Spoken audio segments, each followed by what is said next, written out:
Well, welcome. I'm Patrick Brady, and this is my co host, Orion Breen. Thanks for joining us today on Maine Better, where we discuss community and connection for the Maine Better Transportation Association. With us today is Senator Brad Farrin of Norridgewock and Representative Lydia Crafts of Newcastle to once again give us a bipartisan view of the big transportation news coming out of the legislature and the Transportation Committee. Thank you for coming on the show. Thanks for Thank you having so us back. Yeah, it's good to be here. What were your highlights from this session? I don't know if you guys heard or not, but late one night down in appropriations, there was talk of doing a unified budget. You know, those that don't know in the transportation world, right? The Transportation Committee that we're very fortunate to have Representative Crass as the House Chair. They decided down in appropriations, we have our own budget, that they ought to do a unified budget and basically take control of the transportation funding mechanism away from the Transportation Committee and roll it under AFA, because I think one comment was made that, that they're more diligent and do their job better than we do. That kind of created, not only that, but talked about taking a significant amount of money from the liquor fund, the Cascade, and did that all without any notification of discussions with chairs and leads. So this is not a partisan issue by any stretch of the imagination. I think it caught all of us off guard. I think that part of what came out of that entire sort of unfolding of events is, here we are, we have a state budget, and in fact, we did not strip those funding sources from the Transportation Highway Fund budget, and the Transportation Committee continues to be in charge of our own budget.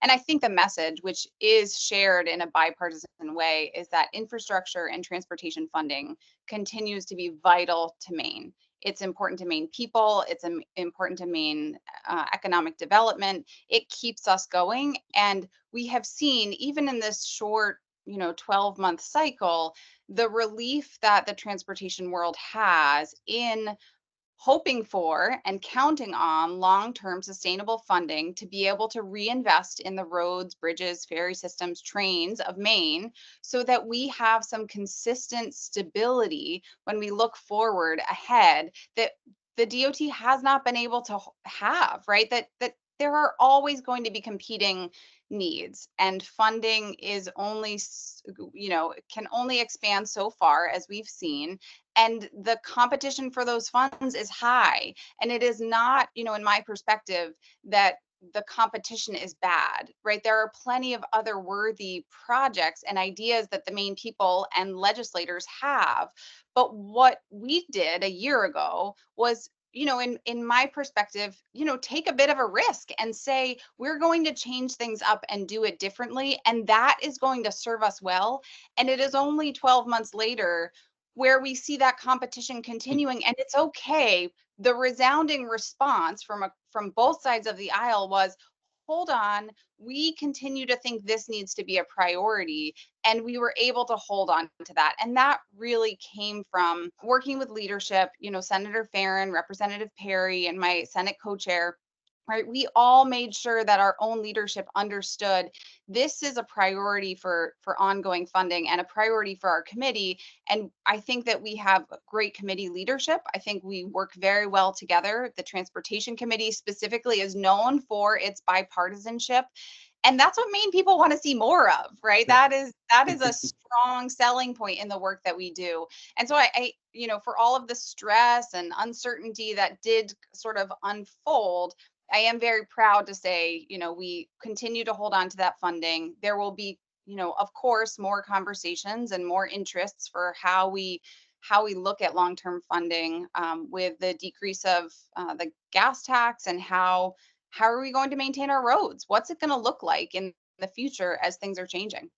Yeah, and I think a great point to that. Well, first of all, part of this resounding resolve to keep things the way that they were, hats off to our House Chair, because she was a loud voice in that whole process. Hats off to the Chief Executive, right? Governor Mills made it very clear where her position on this whole thing was. And the last thing I think it really I'd like to drive home, following up on what Lydia said, was there is this part of the reason I think we found ourselves in the situation is when we took that 40% of sales tax from vehicles, people went, oh, we solved the problem. They've got all this money. And we have to keep educating members all the time that all we did was keep the baseline sustainable, right? We made it so we didn't have to go borrow $100 million, every year or every other year or whatever the bonding mechanism was. We didn't come up with all this newfound money so that we can pave every road in the state of Maine and fix every bridge.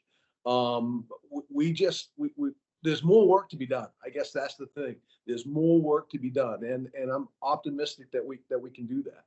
That's great to hear. I mean, the stability of funding is definitely important, and you have this amazing amount of infrastructure money coming out of Washington, D.C., which sounds great, but most of those dollars do require a state match. So if we really want to take advantage of this opportunity to upgrade our infrastructure and catch up from basically decades of not doing the investments we needed, having funds that are stable for transportation is absolutely key. And as you said, like, this provides stability. There may be certain projects that still you do require a bond, but having a bond every year, every other year, just to cover operating costs is not sustainable. No. And Patrick and I have been talking about the idea of vehicle miles traveled, and you look at the gas tax, and we're getting more EVs on the road.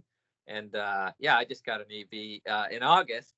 And if you're only funding the road through a gas tax, which is not enough to cover the cost, but then less people are driving and cars are getting more energy efficient and going more miles per gallon, even if they're not an EV or they're a hybrid, you're just going to have less and less dollars. So we needed to find a way to have some level of stability in transportation funding.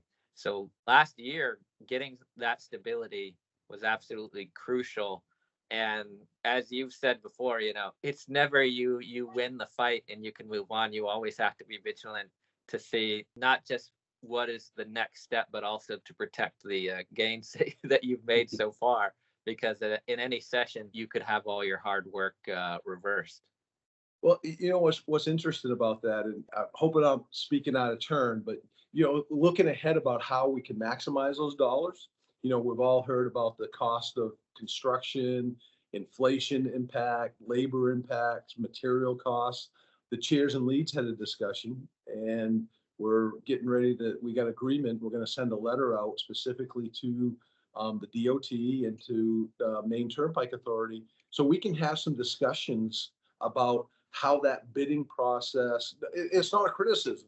It's just one of our roles as the committee of oversight, so that we have an understanding when we hear the obstacles of progressing this work and making sure we're getting the best bang for the dollar, right? So that we can actually tell our colleagues here in the legislature, we know exactly how that process. We're going to have some meetings during this summer and going into the fall, and I think there's a lot of enthusiasm from stakeholders and others, and it's just a conversation, right? Something we should do more of, having talks and understanding where everybody's coming from. And again, Representative Crafts and Senator Chipman and Representative Perry, we're committed, Democrat, Republican, House, Senate, whatever, to move that ball forward for transportation in Maine. Ryan, your comment about the need for matching funds that's a big piece of the work that we do in the legislature. And it just reminded me of a bill that we took up this year around passenger rail expansion to Bangor. And, there are a lot of really strong advocates for rail and increased public transit in our state. And I think we know that greenhouse gas emissions in Maine, right, 49% come from transportation. It's a significant piece of how we're going to address our climate goals.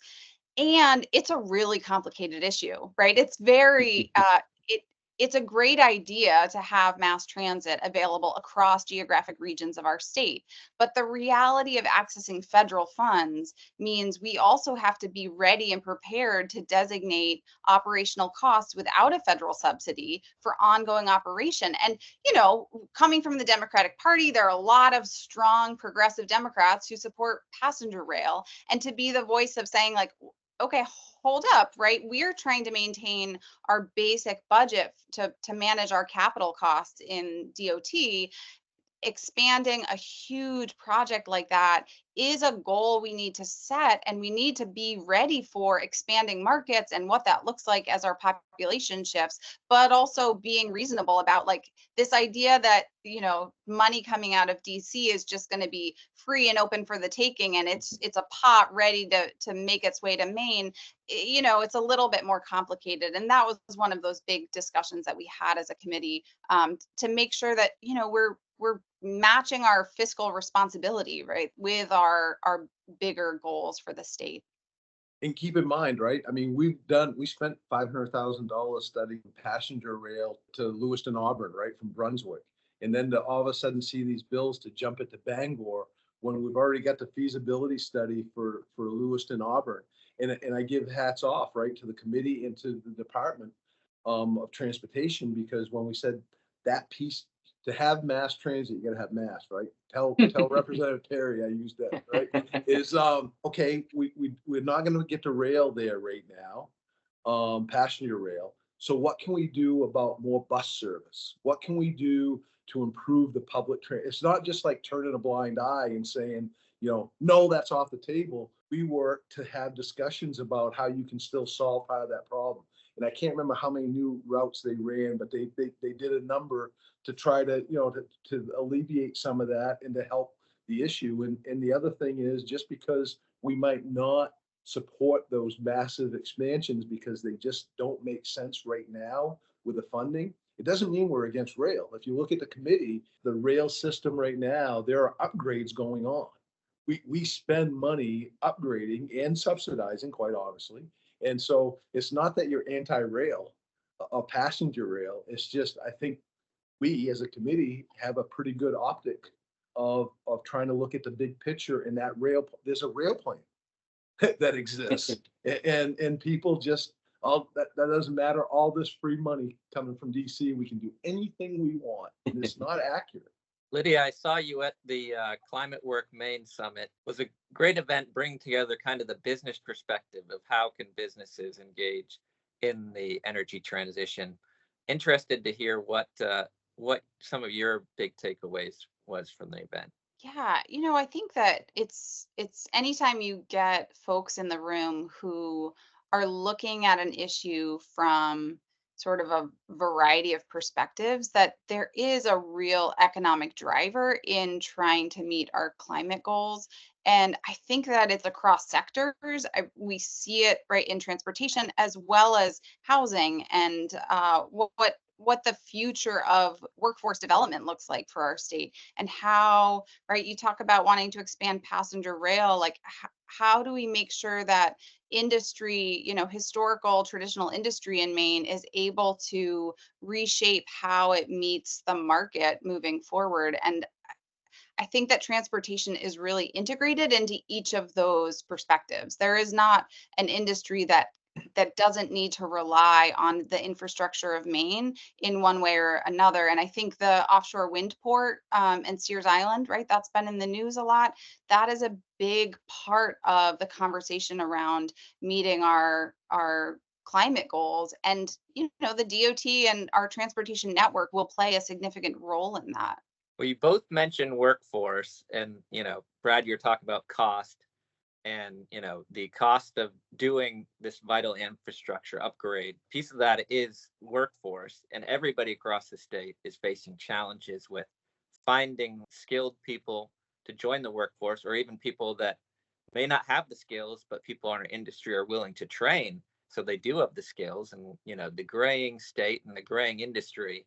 And one of the things we're also working on, which I'm excited about, in October, we're partnering with AGC on a mental health program workshop, and we have a lot of great employers thinking about the mental health and well-being of employees. The construction industry unfortunately has much higher substance use and even suicide than other industries, and it's definitely time that we collaborate and focus more on this issue. And interested to hear your thoughts about, what do you see as workforce challenges as well as workforce opportunities? So, my full-time job is with Milton Cat, represent the construction industries, involved with AGC and other organizations. And, I think a lot of construction companies realize that the government's not going to solve their issues. So for Milton Cat, we're doing taking high school seniors down in Milford, Mass at our corporate headquarters and entering them into our own mechanic training technician program, right? Getting them uniform, shit, whatever. You think about the professional logging contractors with their mechanicalized equipment operator 13-week program. I think the industry has to have some responsibility and step up to do that as well. And I see more realization of that. Talk about AGC, the crane simulator and things that they have over at their facility. I see trade organizations and private industry having to step up and to solve some of those things. You can't wait for the government to fix it. Yeah, and I would just speak to the mental health piece of that. I'm excited. I work as a therapist outside of the legislature and I'm happy to join MBTA at the summit in the fall to talk about this because I work with a lot of folks in the trades and the stress and pressure can be quite unique, right? Traveling far from home for periods of time, sort of feeling disconnected to your support system and who you would normally turn to when you're in a hotel on the road. The rate of substance use disorder and how the stigma around that and the culture around that shapes our own behaviors and how we ask for help or don't because we don't know how to or where to turn to. I think that we see employers really interested in supporting their whole employee and making working in our industry attractive because that's right, that's the competition of a limited workforce, making working and living in Maine, right? We've got the living in Maine down pretty well. Like it's a great place to be. So now it really comes to the work and how do we make sure, right, our compensation, our healthcare, all of the benefits we're offering and the culture of the place we work support us to live happy, healthy lives. And I think it's a really appropriate time to be taking on that topic and making sure, there's a new program called Recovery Friendly Workplaces, a new certification that it was developed starting last year. And it basically recognizing, listen, if you have a staff person who needs to make it to a 12-step meeting in the middle of the day, how are you making sure that they have a flexible schedule to be able to do that? If someone needs to ask for help, how do people know about their employee assistance program? We know mental health struggles affect us across every part of our lives. And so making sure that business is taking a lead in supporting their employees. One of the most compelling arguments I saw in the news kind of about that whole appropriations and transportation committee and the budget conversation stuff was the need for subject matter experts to oversee the highway fund. And that's why the transportation committee is so valuable. When you think about developing these subject matter experts, getting people excited about this work, and you often see the construction industry always comes, we think about these conversations people are having. Who represents the industry? Construction always comes to mind. Trucking always comes to mind.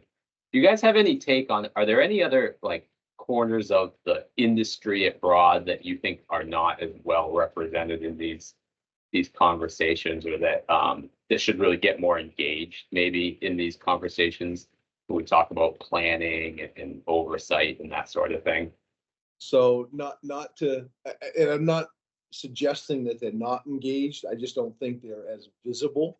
Yeah. You got the mining and aggregate industry, right? The suppliers, Yep. MBTA, right? Engineers and planners and folks that, it starts from a concept and an idea, through design, permitting and design to the materials, to the execution, Yep. surveyors. It's a broad breadth. And I think absolutely, MBTA, they kind of bring a lot of those together. If you look at one of the events, like we're having tomorrow night in Freeport, you see that broad breadth of the industry, of the transportation industry, not the construction industry, the entire transportation industry. I'm guilty as anyone. When I think about sort of the membership composition of the MBTA, my mind always goes to construction, but you step back and you look at the role in it, and it's quite impressive. It truly does span the entire breadth of the industry, and you forget the amount of players that are out there that really have a stake in it. when you think about anything, a financial aspect of it, the Banks, insurance, the finance and banking, insurance. the Yeah, legal that's right. aspect, the lawyers, the HR aspect, the mental health. It's a huge undertaking. The infrastructure is the foundation of our entire economy of moving goods and services. But it takes an entire economy really to move these projects forward as well. Ryan, thank you for keeping me out of trouble with bankers, insurance, and I don't care so much about the lawyers, but thank you for keeping. Yeah, you're right. They all play integral roles.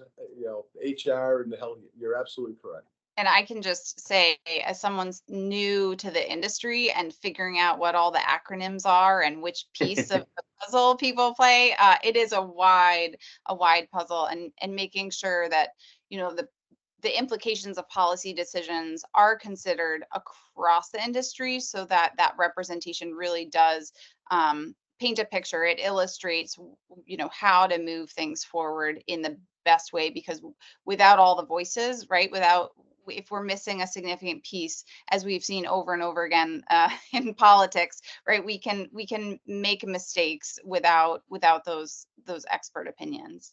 What's looming largest on your guys' respective radars? We kind of head into the summer and then back into session next time. Gotta get reelected first. Yeah. Be a good start. Brad, is this your last term? I am termed out. This will be if I'm successful, this will be my last term. Yeah. I'd like to, if you don't mind, we talked about the roles people played in this whole appropriations thing, and mentioned, Representative Crass' leadership down in the House, and I also, and the governor signing on, but I think it's also important, we're pretty fortunate to have Commissioner Van Note at the helm at DOT. The commissioner communicates and tells us the implications, right, or what the impacts. And he's not a doom and gloom. It's not like, you got to do this, or he lays out the facts. He's a surveyor and engineer by trade, and deals in the facts, and talk about open communication back and forth. Well, that was all going on. I know that he was in contact with a lot of us, and I think we're pretty lucky to have the steady hand at the helm there at DOT. Absolutely. And I would just second that by saying, like, his visibility in the state house to be a resource for folks as we were negotiating and figuring out where this was going to land. He's got a job to do, and he's going to run that department the best he can with whatever resources he's given. And it was very clear his commitment came through when, he showed up at the appropriations committee at 2 a.m, ready to answer questions and just explain what the implications of decisions would be for the department and for the budget. Yeah, I was in a meeting with some regional employers and with Bruce Van Note. And after the meeting, they said, wow, I wished the other DOT people that we work with in other states were as plain spoken and straightforward, and not beating around the bush and not playing politics, just saying, well, here's the reality of the situation. And if this happens, we'll try to do this. And if this happens, then we can try to do this. But Maine has a reputation of people telling like it is, and it definitely I think it makes life better, and that's why we're here. And it's great to have people like Bruce Van Note, as well as folks like Lydia and Brad in the state legislature, who care about the reality and want to have the financial numbers match, and also match it up to how is this going to affect people, because in the end you get a lot of numbers of how much it's going to cost and how much road needs to be paved, but it really is, how does this infrastructure affect the people of Maine who are trying to get to work, get to school, and do so safely? Absolutely. Anything we can do to improve the lives of our neighbors, our friends, our family across the state, it's important work, and it's an honor to be able to serve. Agreed. And it makes it even better that it's on transportation. I hear some of the battles on other committees, and I feel pretty fortunate that can build the relationships that we do at both ends of the hall, and as well as across party lines.